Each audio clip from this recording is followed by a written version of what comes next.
nasullaha fa'ansahum anfusahum ulaika humul fasiqun la yastawi ashabun nari wa ashabul jannati humul faizun. Shadaqallahul azim. Kami hormati Bapak Ibu, saudara-saudara jemaah Majelis Taklim pagi subuh di Masjid Aniyatul Rahimin yang dimuliakan Allah. Bersyukur kita kepada Allah Subhanahu wa taala ini. Ingat kita kepada Allah Subhanahu wa taala ini baik waktu lapang maupun waktu sempit. Jadi kabur kata pilihan Kak. Baik di waktu lapang maupun di waktu sempit. Ingat kita kepada Allah dan bersyukur kepada Allah itu baik waktu di tempat ramai maupun di tempat sepi. Pilihan itu artinya. Itu ayat galau ngomong. Sudah itu bersyukur, bersedekah, berimpaklah kamu di jalan Allah baik terang-terangan maupun sembunyi-sembunyi. Nah, itu terang-terangan jadi, sembunyi-sembunyi jadi. Tapi ada juga dalil ngatakan tangan mana ya? Bukan tangan di atas lebih baik tangan di bawah atau tangan di bawah, bukan lain kajian tuh. Maksudnya tangan kanan memberi, tangan kiri tidak tahu. Nah, itu sembunyi-sembunyi itu. Yo. Tapi ada kajian tangan di bawah lebih baik tangan di atas lebih baik tangan di bawah. Wong minta kalau dari pucuk bukan dari bawah. Main nyari. Ini tangan di bawah. Tangan di atas lebih baik daripada tangan di bawah. Artinya beri. Nah, wong yang ngambil kalau dari pucuk sekarang. Ada terbalik ya. Setiap pilihan. Kadang-kadang kita ni waktu sempit ingat kita kepada Allah Subhanahu wa taala.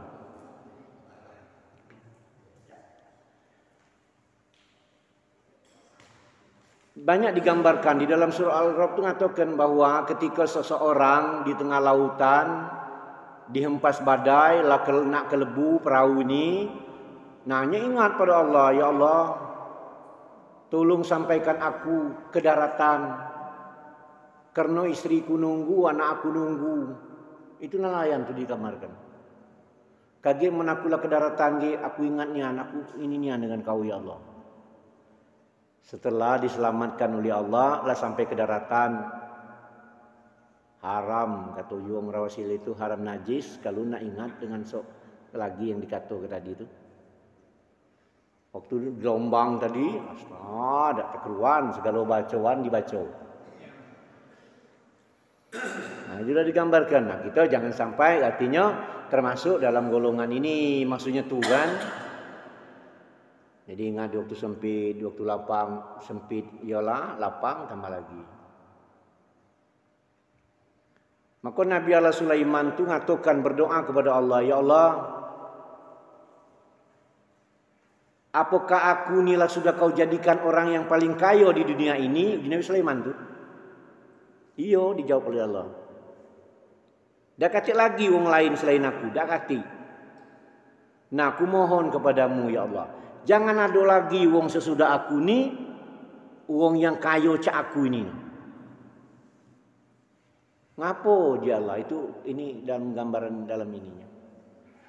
Kalau ada wong kayo sesudah aku ini, kayo lebih dari aku ini, dak kan macam aku ini yang selalu ingat kepadamu. Nah, artinya sekayo-kayo wong sekarang di muka bumi ini mungkin Sultan Bukiya lah yang punya kamar rumahnya nak 1000 kamar tuh. Tidak sekayu Nabi Sulaiman, kenalah sudah dijanjikan. Kena Nabi Sulaiman takut dia ada orang lebih kaya dari dia, tak sepertinya ingat kepada Allah. Memang kejadiannya itu. Tapi biar bagaimanapun Nabi Sulaiman tetap sering membaca Rabbi auzi'ni an askura ni'matakallati an'amta alayya wa ala wadiladaya wa ana amala solihan tardahu wa adkhilni bi rahmatika fi ibadika solihin. Ya Allah, aku bersyukur atas nikmat yang telah kau berikan kepadaku, nikmat yang telah kau berikan kepada orang tuaku, dan semoga aku menjadi orang yang soleh dan soleha. Banyak yang ulama mengatakan barang siapa yang ngamal doa ini, insya-Allah dia tak akan disempitkan oleh Allah. Kena rasa syukur itu nah. Kena ya Allah, barang siapa yang bersyukur atas nikmatku yang telah diberi, maka nikmat itu akan kutambah. Barang siapa yang ingkar dengan nikmatku, tunggulah azabku amat pedih. Oh, macam itu. Kita ni kadang-kadang ya berdoa dengan bela sudahlah, kecil hati retu dengan Allah. Ai dah diterima doa aku ni. Padahal yang kita rasakan saat ini bisa jadi doa wong tua kita, doa nenek kita. Jangan main-main. Karena di waktu itu nya belum dikabul oleh Allah. Jadi nah doa kita hari ini juga bukan berarti langsung diijabah oleh Allah. Walaupun uji Allah, ud'uni astajib lakum, berdoalah kamu, niscaya aku perbolehkan. Ada orang yang mengartikan berdoalah kamu, ku persilakan. Ada yang mengartikan berdoalah kamu, ku kabulkan. Itu langsung ngenjuk kak. Nah waktu yang nak nuntut kata-kata inilah, ketika berdoalah kamu ku kabulkan, tak dikabul langsung merajuk. Langsung seuzon kepada Allah. Dan lebih parah lagi memaki Tuhan. Allah itu dimaki-makinya. Banyak. Dulu tahun 60-an dikabarkan orang Aceh itu dusunnya, gawenya pakai bedil itu nembak ke pucuk. Dulu ada bedil kan, nembak pucuk daun. Jangan nembak siapa? Nembak Tuhan. Awak diceritakan nenek awak. Hati-hati nian kau, jangan nian kau susah dengan Allah. Jangan. Apa ni mulai makan ke bedil tu cap. Anda usah pakai itu tuyung. Anda tahu temanya ke pucuk. Nema Tuhan. Apa nak panas dikit dak hujan ditembaknya juga lagi. Hujan, kebenaran hujan pula. Nah, apa dak kena. Dikabarkan wong ini terakhir hidupnya, nauzubillahi min zalik, segala nembak dibunyinya nian nembak pantat Tuhan begini. Nah, terakhir hidupnya wong ini korengan di bagian belakangnya, punggungnya ini, pantatnya, sehingga mati dalam keadaan yang seperti yang mengenaskan itu. Nauzubillah summa nauzubillahi min zalik. Maka Nabi Sulaiman nyala kayu rayo bersyukur. Maka doa ini jangan hafal sebenarnya. Kau yang mau hafal lu doa itu tadi ya. Rabbi auzi'ni an askura nikmatakal lati an'amta alayya wa ala walidayya wa an amala solihan tardahu wa adahilni bi rahmatika fi ibadika sholihin. Surah An-Naml ayat 19. Kena rasa syukur tadi nah. Nah, uji guruku, barang siapa yang ngamalkan ini, melihat keindahan orang lain, melihat kelebihan orang lain, dia baca ayat ini, amal apa doa ini, insya Allah mudah-mudahan apa yang kita jenguk ini akan kita dapatkan walaupun belum dapat, maksudnya tu belum mirip. Jadi kita jenguk mobil, nah kita baca ya Allah, Rabbi auzi'ni an askura nikmatakal lati an'amta alayya. Kita lagi bermotor tu. Nah, kalau kita nak membaca doa tu jenguk kelebihan wong, kelebihan orang lain tadi, nah Allah tunjukkan juga walaupun tak sama dengan yang dijenguk tadi. Mobil tu harga 1,5 miliar umpama kan, tubuh dapat yang 150 atau 100 atau bawah tu. Pokoknya dapat. Kena ya Allah aku bersyukur. Nah depan aku ni mobil bagus, aku bermotor, dalam kau berikan motor. Yang bersepeda saya itu juga bersyukur, aku bersepeda yang ku jenguk motor. Uang jalan kaki bersyukur, yang ku jenguk ini uang bersepeda. Yang duduk jenguk uang berjalan. Ada lagi uang tak berjalan, aduh sudah tak berjalan lagi. Kena sakit tadi. Nah rasa syukur inilah yang membuat ditambah nikmat itu. Kalau cerita Nabi Sulaiman tu ya Allah subhanallah. Itu saking kayanya dia ngomong dengan Allah, ya Allah Engkau telah berikan kekayaan aku yang berlimpah ruah ya. Madai aku dak pacak, akulah kaya raya. pasukan aku jin dan manusia, burung ku perintahkan, rumahku terbuat dari mutiara dari lautan. Istri aku Ratu Balkis, wong kayo rayo yang tadinya menyembah matahari, laku ajak kembali kepadamu. Itu bukan main-main itu. Waktu burung itu terdampar, burung hudhud itu ke negeri Ratu Balkis, dia balik terlambat, dimarah oleh Nabi Sulaiman. Kemana kau jenyo? Ketika rapat kau dah kata, aku terdampar ya di bawah angin ke suatu negeri. Negeri ini pimpinannya betina yang nyembah matahari. Alam kehebatnya. Baca tak kau ngulang lagi ke tempat itu? Baca. Kirim surat aku ini. Tulisan kiriman surat itu, innahu min Sulaiman wa innahu bismillahirrahmanirrahim alla ta'lu alayya wa'tuni muslimin. Dengan nama Allah yang Maha Pengasih lagi penyayang, jangan kau sombong. Oleh tulisan surat itu. Terdapat surah An-Naml juga. Pandiantar marah Ratu Balkis ini. Raja.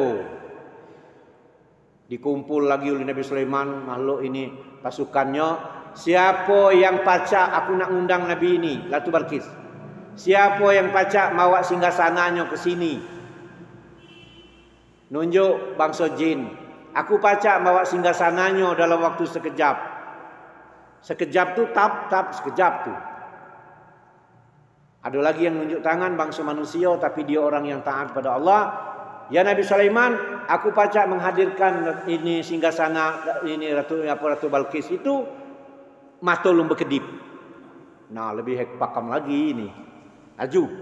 Dihadirkan singgasana, Ratu Balkis datang. Oh, datang Ratu Balkis. Cacam dari negeri jauh itu. Datang sampailah ke istana Nabi Sulaiman itu, sampai yang dalam kisah tersingkaplah androknya karena dijengoknya dikiranya air, ternyata mutiara dari lautan. Sekarang manusia lah nurut pula ke umah berkacau.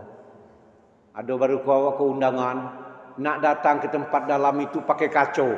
Nah, gemiti tu bu, cak mana undangan ini kita? Wah, punya gawe ni. Tak apa-apa pak ujinya. Tidak apa-apa ujinya, kacau tu tebal. Jaku aku ni spekol beratnya. Lah model gaya wong, tinggal lagi kaki dinjuk ikan mungkin bawah. Baca mana dia telah kaya.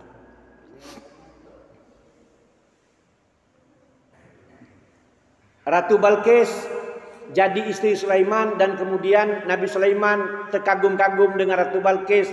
Mohon maaf ibu, jangan selalu kamu tuh ngomong lanang tuh yang lain-lain ya. Bukan dia kagum jengok dia tersingkap betis tadi, bukan lo tak dalam kajian ini. Apa ente jengok betis Ratu Balkis babulu lebatnya. Itulah yang membuat kagumnya Nabi Sulaiman. Ternyata Ratu Balkis ini anaknya bangsa jin. Oh, itu agak tinggi je. Nah, itulah jadi Nabi Sulaiman itu. Sampailah Nabi Sulaiman Laila penuh kayu raya tadi, dia ngomong dengan Allah, ya Allah, izinkan aku pacak ngenjuk makan makhluk yang lain. Uji Allah, jangan, kau tak mampu ngenjuk makhluk lain ini. Selain akulah pacak uji Allah ngenjuk segala apa yang di bumi ini, yang melata, yang di dalam batu, ulat dalam batu, aku galau. Lah, coba izinkan aku pula, aku kan kayu rayo. Dia menjala kalau macam itu, sudahlah, ajulah. Kau kumpulkanlah, ya, pasukan kau, anak buah kau, masak-masaklah kau di pinggir lautan. Kage aku persilakan makhluk aku untuk nyantap makanan kau. Ya sudah, cocok. Oh, Nabi Sulaiman. Pestaria, bermasak-masak, makan banyak nian masakan kau. Ya Allah, mana makhluk yang nak nyantap makanan aku ni? Kage ku hadirkan ujian. Dihadirkan oleh Allah. Siapa yang dihadirkan makhluk? Uji Allah akan kuhadirkan makhluk yang paling kecil, ikan teri, untuk nyantap makanan kau. Nabi Sulaiman lah baca ngenjuk makan pula. Setelah hadir ikan teri pak, banyak ikan teri ni. Ikan teri itu yang mau dikumpul ke tenggelam linggau ininya main. Sedunia ikan teri. Makan makanan Nabi Sulaiman ini ternyata segolongan ikan teri protes pada Allah. Kami tak kebagian. Habis makanan. Ditantang oleh Allah, ya Nabi Sulaiman, masih galak kau nak ngenjuk makhluk aku? Dilau uji Nabi Sulaiman, dia menjadilah cukup. Tak sanggup aku. Baru jenis ikan teri, lum ikan seluang, lum ikan sengarat, ikan lampam, ikan juaro, ikan patin. Itu patin itu mau dikumpul ke tenggelam juga linggau nih. Sedunia. Nah terakhir ikan paus mati. Nah artinya hanya Allah lah yang pacak minjuk galuh-galuhnya ini. Punya Allah galuh. Ya Allah. Sampai ulat di dalam lautan, dalam batu pun Allah njuk makan yuk. Allah gambarkan. Di zaman Nabi Musa itu, ketika Nabi Musa lagi di pinggir laut, itu burung layang-layang sering masuk laut, laut terbuka, dan kemudian burung layang-layang tu di mulutnya ada daun. Cau, laut terbuka. Uji Nabi Musa, apa gawe burung ini? Mawak di dalam mulutnya daun, masuk laut, laut terbuka. Untuk dia dem keluar. Kaki kau tangkap kau. Begitu itu dihadang Nabi Musa, ditangkapnya, ditanya. Apa gawe kau mawak daun ke dalam laut tu? Laut terbuka aku jenguk.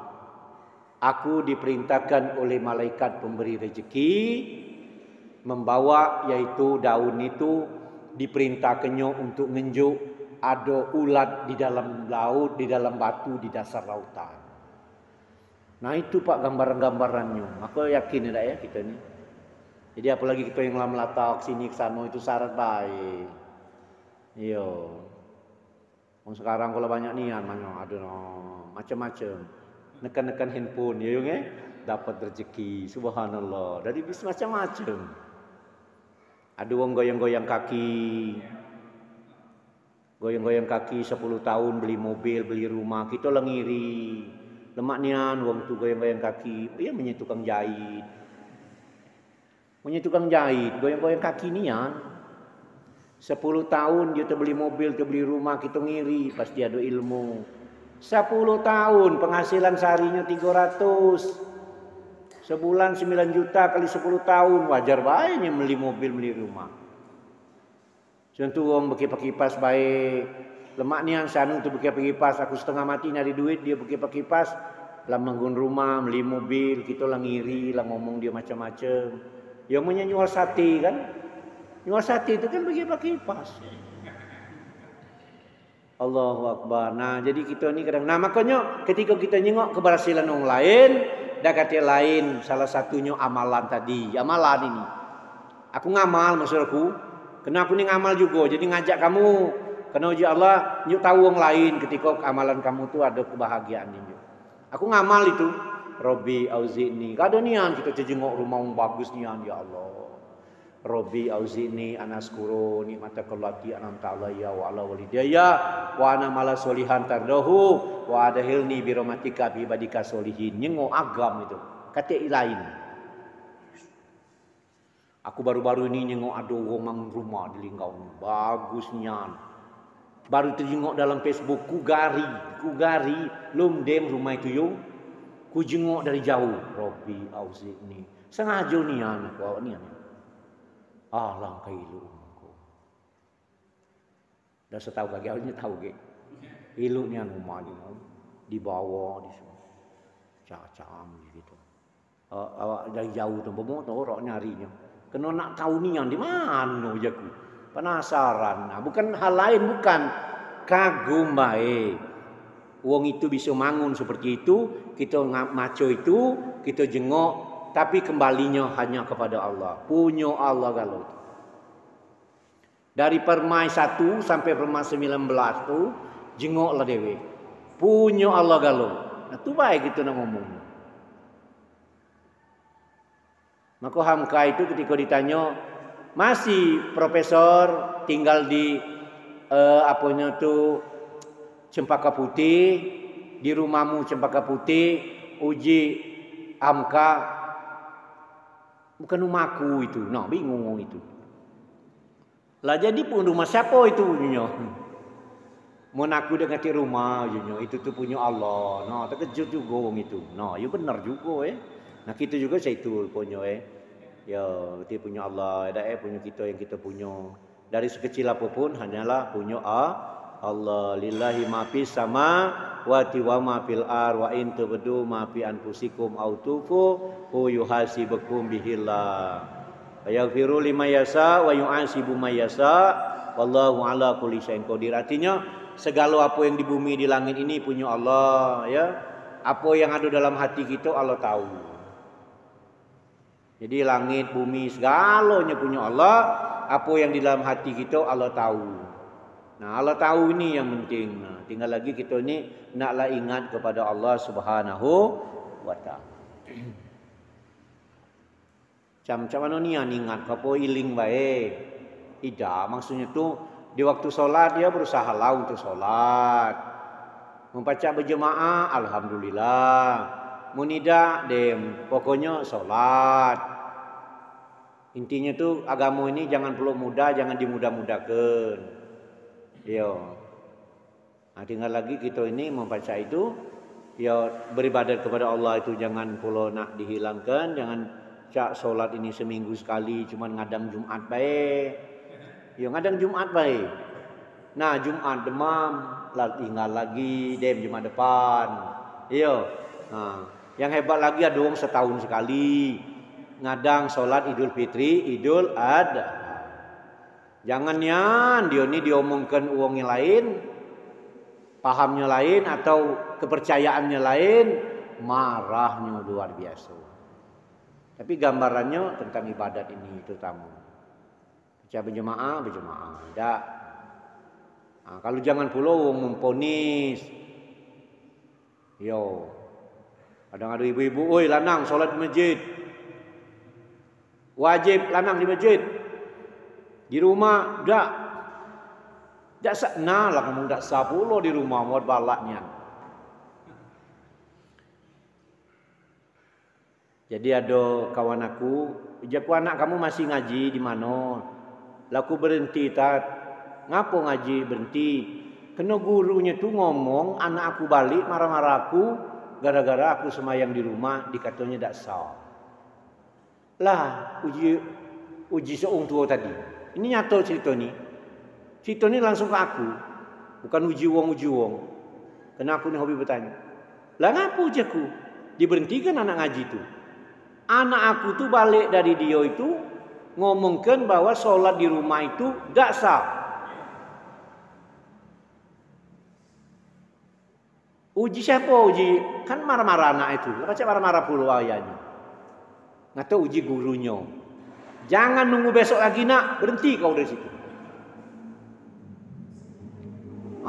Penting tu. Lah digambarkan kalau solat sendiri dapat 10, nah itulah lebih kurang. Solat berjemaah dapat 27. Ditambah lagi kena ke solat di masjid, subhanallah. Nah itu. Kalau kajian awak tu lain, bukan memudahkan. Kalau kita moniskan hanya solat di masjid yang hukumnya wajib, nah ini agak ini juga, ini pasti banyak orang tak setuju. Apalagi laku YouTube kan ini, dimasuk dalam ini. Biarlah tak apa-apa. Kita ini memberikan pemahaman. Iya. Kasihan dengan orang yang jauh nian dari masjid itu. Kita contohkan petani bela. Petani itu berjalan dari dusunnya itu perjalanan 2 jam kadang menempuh tempat dia nak nganukan karet itu. Dusunnya ada masjid. Okey, subuhnya di masjid.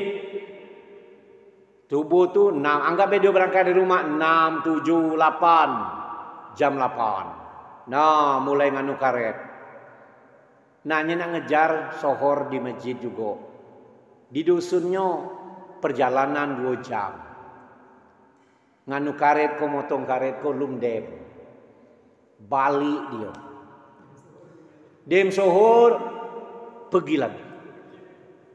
Nah agak-agak rumit kajian tu. Maka kita ngaji ini jangan semacam itu. Ya itu arah ke sana. Namun kita yang para masjid ko nayo nian yo. Apalagi gaweannya memang di parak situlah. Masuk itu kajian tu, masuk. Yo, masuknya kajian yang tadi itu. Oh, nyau tadi dah baca. Maka jangan dipukul Samurato itu. Nah. Kalau sudah pemukulan Samurato ini, inilah yang membuat Islam ini bukan maju 50 tahun ke depan. Orang-orangnya akan mundur karena dialah sudah sudahlah. Sudahlah itu nah. Ini pulau. Nah, kenapa ada orang rumahnya marah-marah nyuruh ke masjid. Lakinya balik dari masjid kaki, rumahnya masih nguling. Nah, cocok nih kamu nih. Jadi lakinya, aku masuk surga, kamu tinggal. Aida wajib kamu iyo. Lah benar, kau itu lah benar. Nyuruh aku ke sana itu lah benar. Tapi aku balik kamu sededo ini. Itu kewajiban kamu lanang. Kaki mau kami di sana kaki kamu ngajak kami dah saling ngajak dah. Puji gitu, dah saling ngajak dah. Itu artinya kan saya itu. Nah, kalau cocok akor itu pade. Sama cak sholat Jumat. Ketika sholat Jumat istrinya marah-marah suaminya, jam 11 pergilah kamu ke masjid itu. Kamu kok lanang, weh. Itu jadi betina baik, itu pukulan itu. Ayolah pergi. Ke masjid tadi pergi kan suaminya. Jangan diajak ngoceh lagi, jangan diajak bebala. Kalau diajak bebala urung ke masjid pula. Nah, pergilah ke masjid. Nah, ibu-ibu di rumah ini berusaha lah masak. Metu. Aman dunia masak. Membaca Jumat jangan hari Minggu masa ilu tu. Hari Jumat tu masa ilu-ilu. Kena kita lah merintahkan suami pergi ke masjid dan dia balik. Nah, kalau macam ini ladas. Nye makan, tubuh solat sohor. Nah tu yang benoknya. Pergi ke situ, lanang ke situ pergi, balik makanan dah kate, nguling, main handphone, cau-cau perang dunia ketiga. Nah inilah kadang-kadang tu nak seirama, apalagi ibu-ibu ya ada anak bujang ya. Anak bujang atau cucung bujang itu tidak apa-apa. Ya dini kedikit keras kedikit. Memang memerintahkan anak ini tidak sudah gitu bu. Jangan nian kita pikir anak kita lah berkeluarga itu berhenti kita merintahnya untuk ibadat kepada Allah. Jangan. Anak 7 tahun sampai 10 diajar ke solat. 10 ya benar. Anak 1 tahun sampai 7 tahun diajar solat. 7 tahun sampai 10 kalau dia ada galak solat kita pukul asal tidak dia mencelakakan dirinya. Itu wajiban gitu nian bu. Tapi jak patas sampai situ baik. Jangan pikir anaknya berkeluarga itu urusan suaminya. Mun anak kita lanang, sudahlah urusan bukan urusan aku lagi. Dah kata cerita zaman main ini. Apa dia bertanang rumah kita bila perlu kita tanya dengan suaminya. Bukan kamu nih mana ibadat menyidak selumaran kita. Ayo pak ibadat kok yo solat. Solat dah so ini tuh. Anak tubuh tuh nah diomong ke dengan lakinya atau sebaliknya pukulkan lakinya tanya dengan anaknya. Solat dah kamu kok. Sampai kapan batasan kita nasihat anak kita terhadap untuk nyembah pada Allah ini? Dah kata pilihan bu, 2 pilihan. Kita mati duluan, apanya mati duluan? Nah itu hei. Sehingga terus, nah itu teruslah itu. Yang jauh sholat gitu. Kadang tubuh nyuruh sholat anak tubuh di mana tuh, tubuh lu pula sholat. Tapi intinya maksudnya tuh ngingatkannya, mah itu kan. Sholat lo mah itu. Belum atau lah sholat. Nah tubuh ditanyanya pula. Bapak lah sholat lo. Nah yo, nak sholat lah ini gitu bu. Yang penting tubuh selalu mengingatkan. Jangan sampai nanti di akhirat kelak kage kita yang disalahkan, ya yang disalahkan. Nah itu artinya. Jadi Bapak Ibu yang kami hormati, sebentar lagi hitungan hari kita lenak puasa. Ngadapi puasa ni bersih-bersih, nyambutnya gitu nih. Karena barang siapa yang nyambut puasa Ramadan ini dengan hati yang gembira, Allah hapuskan dosanya 1 tahun yang lalu. Bergembira tuh. Tapi kadang-kadang cak bergembira, tapi cak susah, aduh. Cak bergembira tapi susah. Nah lah nak puasa pula kok. Duit dah katik persiapan kok. Uji wong rumah kan. Nah uji lakinya lah hal. Yalah puasa kok tahu dewe. Segala tu nak ada minuman 3 macam, 4 macam ada. Ini. Suaminya dah galak kalau uji suaminya. Lah perasaan puasa ini kan makan pagi sekali, sore sekali, berarti hemat. Ya uji kamu hemat. Nah laju. Cak gembira tapi susah. Nah itu gembira nian pokoknya. Oh nak puasa. Allahumma barik lana fi Rajaban wa Sa'ban wa balina Ramadan. Ya Allah, berkatilah kami bulan Rajab dan bulan Sa'ban dan sampailah kami bulan Ramadan. Nah itu baik gitu. Doa itu tuh nah hafal. Allahumma barik lana fi Rajaban wa Sa'ban wa balighna Ramadan. Coba sempak gitu. Allahumma barik lana fi Rajaban wa Sa'ban wa balighna Ramadan. Ya Allah berkatilah kami di bulan Rajab dan bulan Sa'ban dan sampaikan dan pertemukanlah kami di bulan Ramadan. Pertemukan ini nah. Bulan Ramadan datang tamu agung, jangan sampai balik lagi terakhir di Ramadan melapor dengan Allah, ya Allah aku datang ke rumah si Anu, aku dak diladeninya, aku dak tamu agung kan, aku dak disuruhnya duduk, kajian dak suruh duduk, disuruh makan tu maksudnya tu tamu kau dak diinikan, artinya di rumah itu puasa laida. Ada orang dak puasa tarawih rajin yung. Nye dak puasa tapi rajin tarawihnya ado je main. Karena puasa tu dak tahu orang nak tarawih ko dijenguk orang mana siapa ini. Kalau kajian orang meninggal ini, kalau dia nak bercita-cita naik haji, itu ada kajiannya untuk melaksanakan keinginan orang naik haji tadi. Namanya Ba'dal Haji. Ba'dal Haji. Ya Ba'dal Haji itu.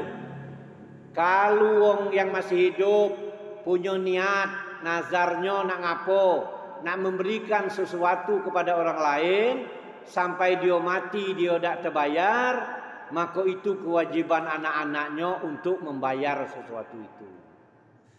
Tapi kalau puasa ini aku belum ketemu. Belum ketemu aku ini yuk. Halo yuk, belum ketemu aku. Yo.